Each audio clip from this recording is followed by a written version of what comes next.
कल कोलकाता में होने वाली प्रधानमंत्री नरेंद्र मोदी की रैली से पहले बीजेपी के खेमे से आई बड़ी खबर और इसने बढ़ा दी ममता की टेंशन। पहले ही पीएम की रैली से घबराई ममता ने पूरे शहर को अपने पोस्टरों से पाट दिया। ऐसे में जब बंगाल बीजेपी के प्रभारी कैलाश विजयवर्गीय ने मिथुन के बीजेपी में आने की बात पर मुहर लगाई तो ममता की टेंशन और ज्यादा बढ़ गई और यह टेंशन टीएमसी नेता मदन मित्रा के बयान से भी साफ झलकती दिखाई दी।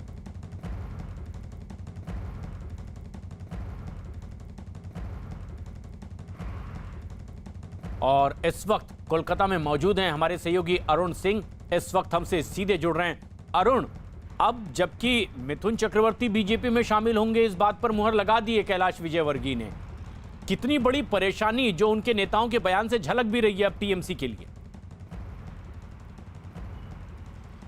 देखिए, टीएमसी के लिए मुश्किल का सबब यह है कि चुनाव से ठीक पहले उसके घर में भगदड़ मच गई, उसके तमाम नेता छोड़ के जाने लगे और आज दिनेश त्रिवेदी भी दिल्ली में भारतीय जनता पार्टी में शामिल हो गए हैं। तो मदन मित्रा चाहे लाख सफाई दें, लेकिन चुनाव के समय अगर पार्टी के नेता पार्टी को छोड़ के जाने लगते हैं, लगभग 1.5 से 2 दर्जन विधायक चले गए, सांसद चले गए, पार्टी के मंत्री चले गए और ये सारे बीजेपी में ही जा रहे हैं, यानी उस बीजेपी में जो 3 पर है फिलहाल विधानसभा में और उसकी कोशिश सरकार बनाने की है। तो अगर ये पक्ष के लोग जाकर के बीजेपी में मिलते हैं जिससे ममता की सीधी लड़ाई है तो निश्चित रूप से पार्टी का नुकसान होता है। इस वक्त मैं ब्रिगेड परेड ग्राउंड जो है जहां प्रधानमंत्री नरेंद्र मोदी कल रैली वहां पर हूं और आपको दिखाऊं कि ममता बनर्जी की तस्वीरों की, उनके होर्डिंग की बात हो रही थी। तो अब बीजेपी ने भी शुरुआत कर दी। देखिए, प्रधानमंत्री नरेंद्र मोदी का एक कटआउट यहाँ पर लगाया गया जहाँ हाथ जोड़ करके वो कोलकाता की जनता का अभिवादन कर रहे हैं। उसके बाद दिलीप घोष का कटआउट आपको यहाँ पर दिखाई देगा, वो भी मैदान की तरफ ऐसा लगता है बढ़ते हुए दिखाई देंगे। और उसके बाद जगत प्रकाश नड्डा, जेपी नड्डा, जो भारतीय जनता पार्टी के राष्ट्रीय अध्यक्ष हैं, उनकी तस्वीर भी, उनका कटआउट भी यहाँ पर लगा है। और दूसरी तरफ ब्रिगेड ग्राउंड है जहाँ पर प्रधानमंत्री नरेंद्र मोदी को कल रैली करनी है। यहाँ से थोड़ी दूर पर है, ये सड़क है, सड़क पर कटआउट लगाए गए हैं, इसलिए मैं यहाँ पर हूँ। लेकिन ब्रिगेड ग्राउंड में भी कई लाख लोगों के बैठने के लिए व्यवस्था की जा रही है, कुर्सियाँ लगाई जा रही हैं, मंच बनाए जा रहे हैं, एलईडी स्क्रीन लगाई जा रही है, साउंड सिस्टम लगाया जा रहा है और एसपीजी के निगरानी में पूरे इलाके को एक तरह से घेर लिया गया है ताकि प्रधानमंत्री की सुरक्षा में कोई कोताही न बरती जाए। हर बिल्डिंग पर, हर चौराहे पर, पूरे मैदान के हर कोने पर स्पेशल प्रोटेक्शन ग्रुप के जवानों की नज़र है। डॉग स्क्वाड के लोग यहाँ पहुँच गए हैं और साथ ही साथ पश्चिम बंगाल और कोलकाता पुलिस भी अलर्ट है। और ये तस्वीरें जबकि प्रधानमंत्री नरेंद्र मोदी की कल रैली है और उसके लिए मंच तैयार किया जा रहा है, लेकिन उससे पहले ममता बनर्जी और टीएमसी को झटका देने वाली ये खबर कि मिथुन चक्रवर्ती बीजेपी में शामिल होंगे। अब बीजेपी के बंगाल प्रभारी कैलाश विजयवर्गीय ने इस बात पर मुहर भी लगा दी है और मिथुन पर ममता की टेंशन इसलिए भी बढ़ती नजर आ रही है क्योंकि अब बीजेपी की तरफ से यह साफ कर दिया गया है कि मिथुन चक्रवर्ती ने खुद ये इच्छा जाहिर की थी कि प्रधानमंत्री नरेंद्र मोदी के नेतृत्व में वो पार्टी के साथ जुड़े और काम करेंगे। मिथुन चक्रवर्ती कहाँ बैठेंगे, ऊपर या नीचे? अभी निर्णय करेंगे, उनसे मुझे चर्चा करनी है। पर हाँ, उनका मन है कि वो मोदी जी के नेतृत्व में पार्टी का काम करें। ये माना जा रहा है कि वो आ गए तो फिर तो स्वाभाविक रूप से वो चेहरा हो जाएंगे, मुख्यमंत्री का सबसे बड़ा चेहरा। मैं कह रहा हूँ, ये गलतफहमी किसी को नहीं रहना चाहिए। एक बहुत बड़े चैनल ने मेरे को मुख्यमंत्री बना दिया, तो ये बिल्कुल भी नहीं। हम सब कार्यकर्ता हैं, तय करेगी पार्टी, तय करेंगे पार्टी का आला कमान। तो हम भी बहुत बड़े चैनल हैं, अगर हम भी आपको बोलें कि आप बन जाएंगे मुख्यमंत्री, तो अगर आपको बनाते हैं तो आप स्वीकार करेंगे? बिल्कुल नहीं, मैं यहाँ पर सिर्फ पार्टी की सेवा करने आया हूँ। मेरा काम खत्म हुआ कि यहाँ से चला मैं अपना। मिथुन बीजेपी में शामिल होंगे, अब ये लगभग साफ हो गया है, खुद पुष्टि कर दी कैलाश विजयवर्गीय ने। लेकिन किस तरह से, क्योंकि कल ही अब प्रधानमंत्री नरेंद्र मोदी की सभा भी होने वाली है, एक बड़ी रैली होने वाली है, क्या रूपरेखा इसकी कोई बनाई है बीजेपी ने अरुण? देखिए, रैली की रूपरेखा इस तरह से बनाई जाती है कि कई इलाके ऐसे हैं जहां से लोगों का आना शुरू हो गया है और बीजेपी ये कह रही है कि रात में लाखों की संख्या में लोग कोलकाता पहुंच जाएंगे। और ब्रिगेड जो मैदान है उसके बारे में कहा जाता है कि वहां रैलियां ऐतिहासिक होती हैं और कैलाश विजयवर्गीय ने कहा कि अब तक के इतिहास में सबसे बड़ी चुनावी रैली होने जा रही है। यानी लगभग 10 लाख लोगों के यहाँ आने की संभावना है, या बीजेपी चाहती कि 10 लाख के आसपास लोग आ जाएं, क्योंकि इसके पहले लेफ्ट की और कांग्रेस की एक जॉइंट मीटिंग हुई थी जिसमें फुरफुरा शरीफ के पीरजादा अब्बास सिद्दीकी के लोग भी आए थे, तो काफ़ी लोग उसमें भी आए थे। ममता बनर्जी भी रैली यहाँ कर चुकी हैं। तो बीजेपी के सामने ये जो ग्रैंड शो है उसकी ओपनिंग एक तरह से कहिए कि होगी। प्रधानमंत्री पहले भी आ चुके हैं पश्चिम बंगाल, लेकिन चुनाव की घोषणा के बाद जब वो आ रहे हैं यहाँ पर तो परेड ग्राउंड से ही हुंकार भरेंगे वो। और ममता बनर्जी को लेकर के अमित शाह या फिर जेपी नड्डा ने जो आधार तैयार किया है, या फिर तमाम केंद्रीय मंत्री यहाँ पर आकर के, नेता आकर के जो आधार तैयार किए हैं, उस आधार पर अब प्रधानमंत्री उसको सेकंड लेवल पे लेके जाएंगे। ये बीजेपी की रणनीति है कि अब चुनाव को ऊपर लेके जाने के लिए प्रधानमंत्री की रैली करवाई जा रही है। और आपने देखा था प्रशांत, चुनावी राज्यों में प्रधानमंत्री के जाने के बाद समीकरण निश्चित रूप से बदलता है, और वही कोशिश पश्चिम बंगाल में बीजेपी की है। लेकिन उधर मिथुन चक्रवर्ती, टीएमसी ने जिन्हें राज्यसभा तक भेजा, लेकिन अब वो ये साफ कर रहे हैं कि बीजेपी में वो शामिल हो सकते हैं। और इस बात पर मुहर लगाई है कैलाश विजयवर्गीय ने, जो बंगाल के बीजेपी के प्रभारी भी हैं। तो मिथुन के बीजेपी में शामिल होने पर मुहर लगने के बाद अब ममता खेमे में कुछ टेंशन और ज्यादा बढ़ती नजर आ रही है। टीएमसी के मदन मित्रा का दावा है कि एक नहीं कई मिथुन भी अगर आ जाएं और बीजेपी में शामिल हो जाएं तब भी बंगाल में कुछ नहीं हो पाएगा, जीत टीएमसी की होगी। टीएमसी नेता मदन मित्रा हमारे साथ हैं। दादा, मिथुन चक्रवर्ती बीजेपी के मंच पे मैंने भी सुना है। हाँ, कैलाश विजयवर्गीय ने न्यूज़ 18 इंडिया से एक्सक्लूसिव इंटरव्यू में कह दिया है कि ज्वाइन कर रहे हैं। मैं और मिथुन चक्रवर्ती एक साथ कम से कम 2 महीना हेलीकॉप्टर में चक्कर दिया था सारा बंगाल को। चलिए, ये तो पसंद अपना अपना। फिर भी एक बात तो हम जरूर कहना चाहते हैं, एक मिथुन नहीं बल्कि लाखों मिथुन भी आ जाएगा, जो बंगाल से टकराएगा वो चूर चूर हो जाएगा। हमारा लीडर की नाम है ममता बनर्जी। हम लोग संभाल लेंगे, कोई बात नहीं। मुख्यमंत्री का चेहरा हो सकते हैं। सुनिए, बंगाल की जनता बंगाल को लड़की को चाहती है, और लड़की को नाम है ममता बनर्जी। ब्रिगेड में कल प्रधानमंत्री आ रहे हैं, दावा है लाखों की भीड़ होगी। हाँ, मैं जा रहा है मालदा में। हमारा मुद्दा है, हमारा दावा है कि 2 लाख आदमी होगा। हम भी जा रहे हैं मालदा गाजोल में। ऐसा कोई बात नहीं है। मुख्यमंत्री आएगा, अरे बच्चे प्राइम मिनिस्टर आएगा, इतना पैसा, इतना ये लाखों आदमी कोई बात है। 10 करोड़ तो हमारा जनता है, लाखों आदमी उसका मैदान में होगा, और 10 करोड़ जनता ममता को साथ देंगे, वोट करें। अरुण सिंह हमारे सहयोगी लगातार हमारे साथ बने हुए हैं। अरुण, मदन मित्रा ये कह रहे हैं कि एक नहीं 1 लाख मिथुन भी आ जाएं तो कोई फर्क नहीं पड़ेगा। क्या वाकई पश्चिम बंगाल में ऐसी हकीकत है कि मिथुन के किसी भी पार्टी में जुड़े रहने से कोई फर्क नहीं पड़ने वाला? प्रशांत, ऐसा पॉलिटिक्स में होता है कि जब आप छोड़ के जाते हैं पार्टी को तो आपके लिए ये कहा जाता है कि ये तो ऐसे ही पार्टी में थे, कोई बहुत ज़्यादा जनाधार इनका नहीं था। मिथुन चक्रवर्ती को टीएमसी क्यों लाई थी? अगर उनके आने से कोई फर्क नहीं पड़ता, उनके जाने से कोई नहीं फर्क पड़ता, तो उनको ले ही क्यों आई थी अपनी पार्टी में? राज्यसभा तक भेजा था, मिथुन चक्रवर्ती ने छोड़ दिया राज्यसभा की सदस्यता, वो बात अलग है। तो ये पॉलिटिकल बयान है कि मिथुन चक्रवर्ती के आने से कोई असर नहीं पड़ेगा। अगर मिथुन चक्रवर्ती आरएसएस के प्रमुख से मुलाकात करते हैं, घंटों मुलाकात चलती है, अगर मंच ये चुना जाता है कि ब्रिगेड मैदान जो ऐतिहासिक मैदान है और प्रधानमंत्री की रैली चुनी जाती है, तो बीजेपी कोई बड़ा प्लान जरूर कर रही होगी। पश्चिम बंगाल के कल्चर की, आर्ट की, अस्मिता की बातें अगर करती है ममता बनर्जी, तो एक तरह से जवाब देने के लिए बीजेपी के पास भी है। और जब वो कहते हैं कि बीजेपी के लोग बाहरी हैं, तो मिथुन चक्रवर्ती को बाहरी कैसे कहेंगी? तो बीजेपी एक बड़ी रणनीति के साथ मिथुन चक्रवर्ती को परेड ग्राउंड में पश्चिम बंगाल की जनता से बीजेपी के मंच से रूबरू कराना चाहती है। और उधर प्रधानमंत्री नरेंद्र मोदी की रैली से ठीक एक दिन पहले कोलकाता में ममता बनर्जी के पोस्टरों से पूरे शहर को पाट दिया गया है। बीजेपी का दावा है कि ऐसा प्रधानमंत्री मोदी की रैली के डर की वजह से किया गया है, और बताया गया कि प्रधानमंत्री की कोलकाता में अब तक की ये बंगाल की सबसे बड़ी रैली होने जा रही है।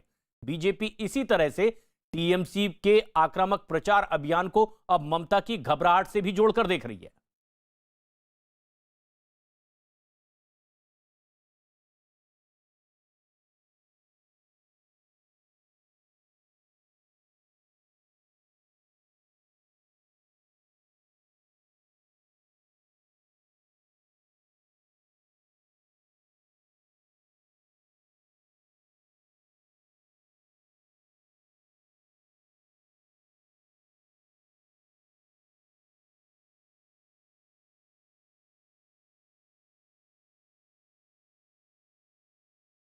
प्रधानमंत्री मोदी की बंगाल में सबसे बड़ी रैली है, लेकिन उसके ठीक एक दिन पहले कोलकाता ममता बनर्जी के होर्डिंग्स और पोस्टरों से अटा पड़ा है।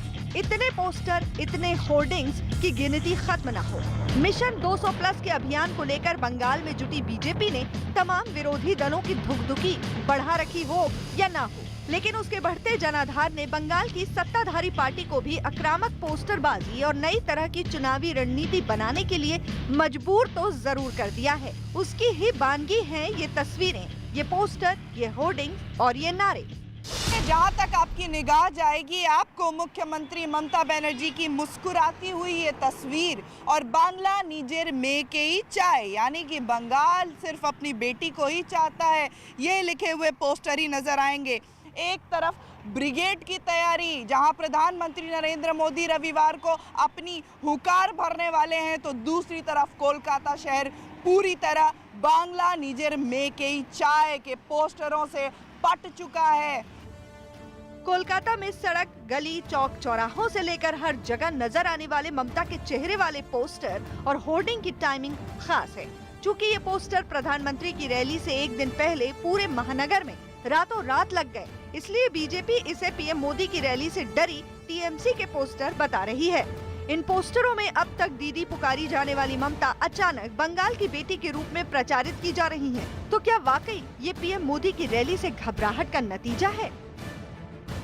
आमतौर पर किसी भी नेता की रैली किसी भी शहर में होती है तो उस शहर को झंडे, पोस्टर, बैनर और होर्डिंग से पाट दिया जाता है, और प्रधानमंत्री मोदी की रैली हो तो वो नज़ारा कुछ अलग ही देखने लायक होता है। लेकिन कोलकाता में पिक्चर कुछ अलग ही है। ममता बनर्जी के कि जो होर्डिंग्स आप देख सकते हैं पूरे कोलकाता में दिखाई दे सकती हैं। इस वक्त हम मेट्रोपॉलिटन बाईपास पर हैं। कोलकाता का ये व्यस्तम इलाका है, लेकिन ममता की ममता होर्डिंग्स में साफ तौर पर दिखाई दे रही है। पूरे इलाके को, यानी कि पूरे कोलकाता की किसी भी जगह चले जाइए जहां होर्डिंग्स लगाने की जगह है, जहां पोस्टर लगाने की जगह है, वहां केवल और केवल ममता बनर्जी के ही पोस्टर और होर्डिंग्स दिखाई देंगे। और सवाल उठता है कि आखिर प्रधानमंत्री मोदी की रैली से ठीक पहले ही ये पोस्टरबाजी क्यों? आखिर किसके कहने पर ये सब हुआ और इसके पीछे क्या कोई रणनीति है? क्या पीएम की रैली को कामयाब होने से रोकने और बीजेपी के हवा के दावे को इन पोस्टरों के जरिए बेदम किया जा सकेगा? आप यहाँ पर तस्वीरों में दिखाना चाहूँगा, देखिए यहाँ भी एजीसी बोस रोड पे यहाँ पर भी इसी तरीके का बड़े होर्डिंग्स लगाया गया है। जिस तरीके से ममता बनर्जी ने कुछ दिन पहले कहा था कि जब ब्रिगेड मैदान पर प्रधानमंत्री मोदी जनसभा को संबोधित करने आए तो उससे पहले पूरे कोलकाता में टीएमसी के बड़े बड़े होर्डिंग पोस्टर्स लगा दिए जाए, उनके पोस्टर्स लगा दिए जाए, और उसके बाद ठीक वैसा ही देखने को मिल रहा है। बताया गया कि ये सब एक रणनीति के तहत राजनीतिक संदेश देने के लिए किया गया है। असल में टीएमसी के चुनावी रणनीतिकार जानते हैं कि बीजेपी भले ही प्रधानमंत्री मोदी की रैली के लिए जितना भी जोर लगा ले, लेकिन जब विरोधी दल की रैली में हिस्सा लेने नेता से कार्यकर्ता तक पहुंचे तो उन्हें कोलकाता में केवल ममता ही ममता नजर आए। रणनीतिकारों का एक मकसद प्रधानमंत्री मोदी तक को ये संदेश देना है कि बंगाल ममता के साथ खड़ा है। इसी वजह से तय रणनीति के तहत कोलकाता के तमाम होर्डिंग्स वाली जगहों की बुकिंग काफी पहले ही करा ली गई। नौबत यहाँ तक आ गई कि बीजेपी को अपने पोस्टर और होर्डिंग्स लगाने के लिए जगह तक नहीं मिल पा रही है। तो आप दोनों तरफ सड़क के देखेंगे तो आपको मेरे पीछे भी और सामने भी ममता बनर्जी के कटआउट होर्डिंग्स ही दिखाई देंगे। कहा यह जा रहा है कि ममता बनर्जी ने अपने पार्टी के सभी पदाधिकारियों को, कार्यकर्ताओं को ये निर्देश दिया है कि प्रधानमंत्री की रैली के दौरान पूरे कोलकाता में तृणमूल कांग्रेस के झंडे, बैनर और पोस्टर ही दिखाई देने चाहिए। और एक जो सबसे महत्वपूर्ण बात है कि ये जो होर्डिंग है ये महीनों पहले ही उनके रणनीतिकारों ने इस वक्त के लिए आरक्षित करा लिया था, और बीजेपी के सामने मुश्किल हो रही है कि अब उन्हें इस तरह की होर्डिंग मिल ही नहीं रही है। बीजेपी भी ममता और टीएमसी की रणनीति को समझ चुकी है, इसलिए पार्टी का पूरा जोर होर्डिंग्स और पोस्टरबाजी की जगह ज्यादा से ज्यादा लोगों को प्रधानमंत्री की रैली में लाना और परिवर्तन का संदेश जन जन तक पहुंचाने पर है। बीजेपी की कोशिशों का नतीजा दिखने लगा है। पीएम मोदी की रैली में शामिल होने के लिए कूच बिहार रेलवे स्टेशन से कोलकाता के लिए बड़ी संख्या में बीजेपी कार्यकर्ता रवाना हुए। इन कार्यकर्ताओं को विदा करने और रास्ते में उन्हें किसी तरह की कोई दिक्कत न हो, इसके लिए स्थानीय बड़े नेता भी रेलवे स्टेशन पर नजर आए। बीजेपी को बंगाल के घमासान में अपने संगठन और पीएम के करिश्मे पर भरोसा है। मिथुन चक्रवर्ती 7 तारीख को मंच पर होंगे, प्रधानमंत्री के साथ शामिल होंगे। आप लोगों ने इतने बाहरी शामिल कर लिए कि आपकी पार्टी के यहाँ के काडर के लिए तो मुश्किल खड़ी हो जाएगी, कहीं नहीं, ऐसा तो नहीं? ऐसा कोई चीज़ नहीं होता है। हम लोगों ने यूपी में और देश में भी कई जगह ज़रूरत पड़ती है तो लिया गया है, लेकिन पश्चिम बंगाल में तो हम शून्य से शिखर पर हैं। केवल वोट पड़ना और वोट गिनना बाकी है। बाकी भगदड़ मची है, सभी पार्टियों में मची है। जो किसी राजनीतिक दल का हिस्सा नहीं, वो लोग भी भारतीय जनता पार्टी में आना चाहते हैं। वह भी भाजपा की नीतियों पर भरोसा करना चाहते हैं। मोदी जी के नेतृत्व में देश के विकास को अपनी आंखों से देख रहे हैं, तो उनको लगता है कि अब देश के विकास के साथ साथ पश्चिम बंगाल का भी विकास होना चाहिए। कोलकाता में टीएमसी ने पोस्टर और होर्डिंग्स लगाने लायक हर जगह पर कब्जा कर लिया। इसके बावजूद पीएम की रैली के लिए पोस्टर जारी किया गया। टीएमसी के पोस्टर में ममता दीदी से बंगाल की बेटी बन गई। अब जब बीजेपी के पोस्टर की बारी आई तो एक ही नारा है, असली परिवर्तन के लिए बीजेपी का अभियान ब्रिगेड चलो। तो कल प्रधानमंत्री नरेंद्र मोदी की रैली और उससे पहले कोलकाता में पोस्टर वॉर और सड़क के दोनों तरफ ये देख सकते हैं हमारे सहयोगी अमित सिंह जो मौजूद हैं और अरुण सिंह भी जो कोलकाता में इस वक्त मौजूद हैं। लेकिन अमित, जो सबसे अहम बात ये कि प्रधानमंत्री नरेंद्र मोदी की जो कल रैली होने वाली है, क्या इस मकसद से इतने पोस्टर ममता बनर्जी के लगाए गए कि बीजेपी को कहीं जगह ही ना मिल पाए? जी हाँ प्रशांत, और ममता बनर्जी ने पोस्टर्स लगाने के बाद कई दिनों पहले ही अपने कार्यकर्ताओं से, अपने नेताओं से कह दिया था, और इसी का नतीजा है कि महीनों पहले ही इन सब होर्डिंग्स के लिए, बड़े बड़े होर्डिंग्स के लिए को आरक्षित कर लिया गया था। और अब जब कल प्रधानमंत्री यहाँ पर पहुँचने वाले हैं, तब हर जगह पर, मैं आपको तस्वीरों के जरिए दिखाना चाहूँगा, हर जगहों पर आप देख सकते हैं कि इस तरीके से ममता बनर्जी के बड़े बड़े होर्डिंग्स लगाए गए हैं, जिसमें साफ साफ यह लिखा हुआ कि बांग्ला निजर में के ही चाहिए, यानी बांग्ला अपनी लड़की को ही चाहिए, अपनी बेटी को ही चाहिए। तो इस पोस्टर में जो आज पहली बार विधानसभा चुनाव में लगाए गए हैं, ममता दीदी से अब ममता बेटी बन गई है, और एक राजनीतिक मैसेज देने की कोशिश की जा रही है कि बाहरी लोग जो आ रहे हैं उनसे अपनी बेटी को बचाना है। तो इस तरीके की राजनीतिक संदेश भी इन होर्डिंग्स के द्वारा दिया जा रहा है। अब बीजेपी के सामने मुश्किलें ये आ रही हैं कि अब जब कल प्रधानमंत्री की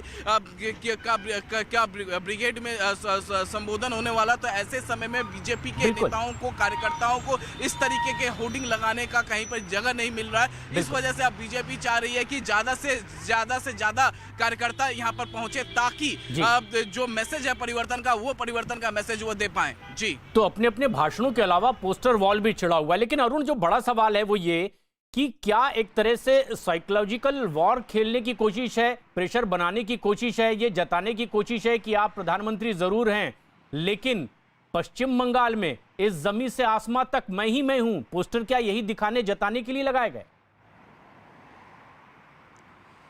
देखिए, साइकोलॉजिकल वार की अगर आप बात करते हैं तो पॉलिटिक्स में वो बहुत ज़रूरी है। एक दूसरे के ऊपर स्कोर करने के लिए, बढ़त हासिल करने के लिए पॉलिटिकल पार्टियां करती हैं। ये जो रैली हो रही है, चाहे ममता की रैली हो ब्रिगेड में, चाहे प्रधानमंत्री की रैली हो या लेफ्ट कांग्रेस की, यही तो पैमाना अभी भी जनता के सामने प्रस्तुत करने की कोशिश की जाती है कि हमारे में 5 लाख लोग आ गए, जनता हमारे तरफ है। कोई कहता है 10 लाख आ गए, जनता हमारे तरफ है। तो साइकोलॉजिकल वार की जो बात आपने कही, वो पोस्टर से, बैनर से, भीड़ से, स्ट्रेटजी से, बॉडी लैंग्वेज से, भाषण से, हर चीज़ से दिया जाता है। और पॉलिटिक्स में ये कहा जाता है कि अगर आप पहले ही आगे निकल जाएं, पहले ही बढ़त बना लें, तो पीछा करना मुश्किल होता है। और इसीलिए ब्रिगेड ग्राउंड में जो तैयारी चल रही है प्रधानमंत्री मोदी की रैली की, उसमें 10 लाख भीड़ जुटाने की कोशिश की जा रही है, ताकि पहला ही संदेश दिया जाए कि ममता बनर्जी और लेफ्ट कांग्रेस से ज्यादा भीड़ प्रधानमंत्री के पहले ही आगमन में चुनावी मैदान में आ गई है। तो हर वो रास्ते अख्तियार करने की कोशिश हो रही है जिससे ये चुनावी जंग जीती जा सके। और ऐसा ही एक और तरीका है गीत संगीत का, गानों का भी। कोलकाता में आज बीजेपी ने विधानसभा चुनाव के लिए तैयार किए गए गानों की सीडी लॉन्च की है। बंगाल बीजेपी के प्रभारी कैलाश विजयवर्गीय ने इस सीडी को लॉन्च किया है।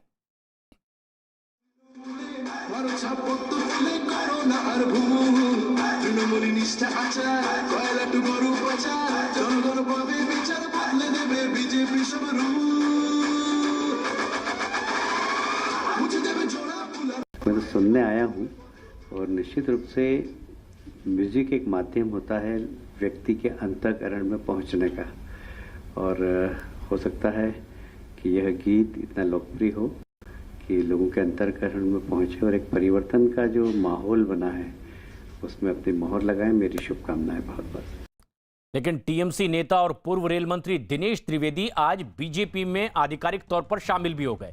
बीजेपी अध्यक्ष जेपी नड्डा ने उन्हें दिल्ली मुख्यालय में पार्टी की सदस्यता दिलाई और फूलों का गुलदस्ता देकर पार्टी में उनका स्वागत किया। इस मौके पर दिनेश त्रिवेदी ने यह भी साफ कर दिया कि दरअसल वो त्रस्त हो चुके थे जिस तरह से टीएमसी की हिंसा की और भ्रष्टाचार की राजनीति चल रही थी। 12 फरवरी को ही राज्यसभा में उन्होंने इस्तीफे का ऐलान कर दिया था और आज बीजेपी में शामिल हो गए और कहा कि और भी कई नेता बीजेपी में शामिल हो सकते हैं।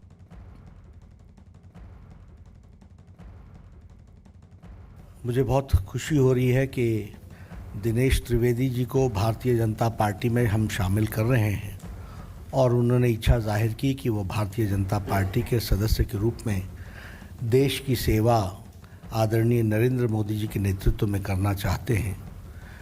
मैं अपनी ओर से और अपने सभी साथियों की तरफ से और करोड़ों कार्यकर्ताओं की तरफ से उनका हार्दिक अभिनंदन करता हूं, स्वागत करता हूं। दिनेश त्रिवेदी जी का राजनीति में एक लंबा अनुभव रहा है और उन्होंने एक यात्रा जिसको हम कह सकते हैं कि वैचारिक यात्रा राजनीति में की है। सत्ता को दरकिनार करते हुए, विचार की लड़ाई लड़ते हुए, एक बहते हुए पानी की तरह उन्होंने अपना जीवन, राजनीतिक जीवन गुजारा है। ऐसे विचारशील व्यक्ति भारतीय जनता पार्टी में शामिल होते हैं, ये दो बातों को इंगित करता है।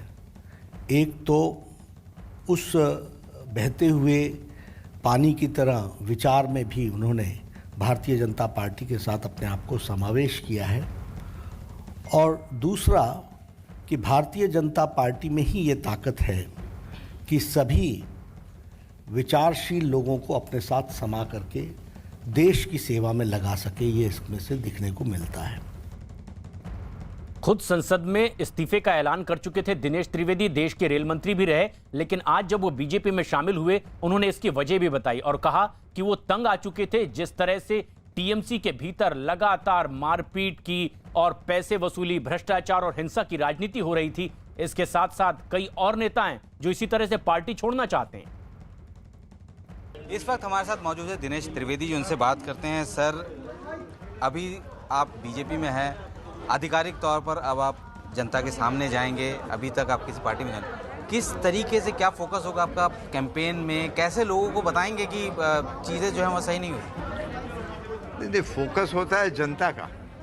जो हमने अभी कहा कि पॉलिटिकल पार्टीज आज परिवार की पार्टी होगी, परिवार विशेष, परिवार सर्वोपरि होता है। भारतीय जनता पार्टी में जनता सर्वोपरि है और जनता अच्छी तरह से चाहती है बंगाल में कि हमें परिवर्तन चाहिए। जो 2011 में परिवर्तन की बात की थी वो सत्ता की परिवर्तन थी, व्यवस्था की नहीं थी। व्यवस्था बिल्कुल चरमरा गई है, हर जगह तोलाबाजी, हर जगह कटमनी, हर जगह करप्शन। ये बंगाल की संस्कृति नहीं है। बंगाल की संस्कृति है पीस एंड प्रॉस्पेरिटी। जो बंगाल आज देखता है उसको दुनिया कल देखती है। Whatever Bengal thinks today, people think tomorrow. मतलब बंगाल की जो दूरंदृष्टि है वो बरकरार करनी है, यही सवाल है और जनता आज परिवर्तन के लिए तैयार है। जो भी बड़ा नेता है ना, आज हम कॉन्फिडेंटली कहना चाहते हैं, विश्वास के साथ, हर बड़ा नेता चाहे टीवी में आकर जो भी बात करे, हर बड़ा नेता चाहता है कि टीएमसी छोड़ दे। उनकी लाचारी है, नहीं छोड़ सकता है। मेरी ऐसी कोई लाचारी नहीं थी। टीवी पर पहली बार शुरू हुआ है एक अनोखा शो, यंग जीनियस। आज शाम 7 बजे न्यूज 18 इंडिया पर देखिए 14 साल का आविष्कारक जो पैसा नहीं, लोगों की मुस्कुराहट कमाना चाहता है। Hi, I'm Shoaib Haseen. I'm 14 years old. I'm an innovator and I love making things. ये है यंग जीनियस जो अपने रोबोट के सहारे खुशियां फैलाना चाहता है। ये है यंग जीनियस जिसकी टीम वर्ल्ड रोबोटिक्स ओलंपियाड जीतकर दुनिया पर छा गई। I have a workshop which I like to call my DNT lab, Design and Technology. ये वो आविष्कारक है जिसने कबाड़ी के सामान से सस्ता पानी और हवा का प्यूरीफायर बना डाला। मैंने बहुत चीजें बनाए हैं, जैसे कि हमारे पास ये यूवी किलर है, मैंने एक एयर प्यूरीफायर भी बनाया है और एक स्टिक फॉर द ब्लाइंड भी बनाया है। जिसने प्लास्टिक से मुक्ति पाने के लिए वैक्स पेपर के डिब्बे बना दिए। नेटवर्क 18 पर एक अनोखा शो दंग करने वाले दिल्ली के शौर्य भसीन के साथ, जो नेत्रहीनों के लिए सेंसर वाली छड़ी बना रहा है, जो अपने आविष्कार पेटेंट करवाकर कमाई नहीं करता बल्कि सबके साथ बांटकर दुआएं कमाता है। हमने ब्लाइंड स्कूल को वादा करा है कि जब पूरा हो जाएगा और मैन्युफैक्चर होएगा तब हम उन्हें फ्री में सारे स्टिक्स देंगे ताकि वो खुश हो जाए। बहुत बढ़िया, बहुत बढ़िया, बहुत बढ़िया।